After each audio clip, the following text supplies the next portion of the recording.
Okay, hello, we're looking at a 2021 Mustang Mach-E all-wheel drive extended range version, not the GT, just the base premium.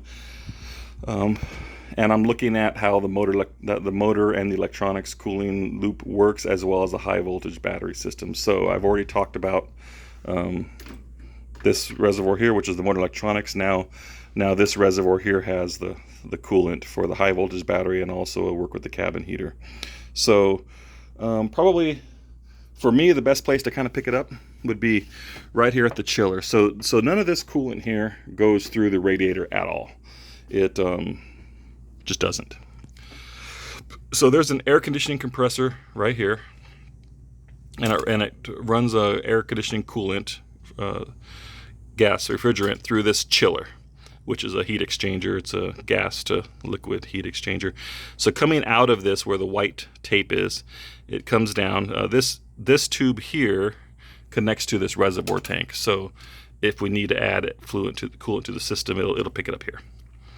So it falls back down, and it comes into this junction assembly. So really it just makes this turn like I'm showing you with the tape, and it goes down to a motor that's down here. That motor then pumps it out right there through this temperature switch, and that tube right there goes all the way to the back, goes all the way underneath the car to the back of the battery. So that's how the coolant gets to the battery. So through this path here, comes down through there, into the motor, out the motor, back to the battery. So then let's pretend that it's warmed up when it's coming back from the battery. So you have maybe this green tape, that's the return from the battery, and it can pick up, again, if it has to expel any heated fluid, it can dump it back into this tank. And this here with the white label is a diverter valve, and that diverter valve can choose if the coolant needs to go back to the chiller or not. So if it does need to go back to the chiller, the cooler valve can activate, can send fluid down through this, where this green tape is, back into this chiller valve, and it circulates. If it doesn't need to do that, then it can send it down through this other pipe here, which is another little green tape there. And that pipe comes out right here. So it just sneaks back through there, and it comes out, and then it sneaks down this side here, and it ends up right down there.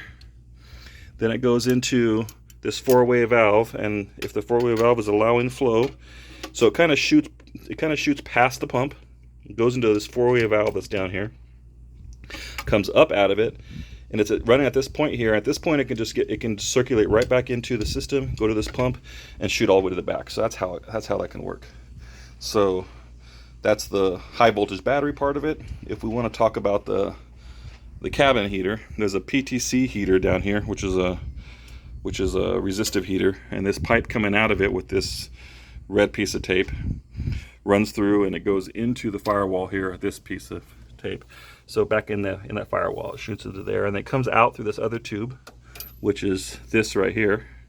You can tell it says heater core out, and that tube comes down through here, and it runs into the same diverter valve. So if the diverter valve is allowing free flow, it's just going to continue to free flow and circulate. This will be the cabin heater pump, and then it'll come back up through here and back into that PC heater. Or if this valve is a little does not allow free flow, then it can bypass this heated fluid, could bypass, and it can come out into and get into to route over to where the battery is. So that valve can bypass or not bypass depending on its flow capabilities. So that's kind of how this system works. Hope that helps.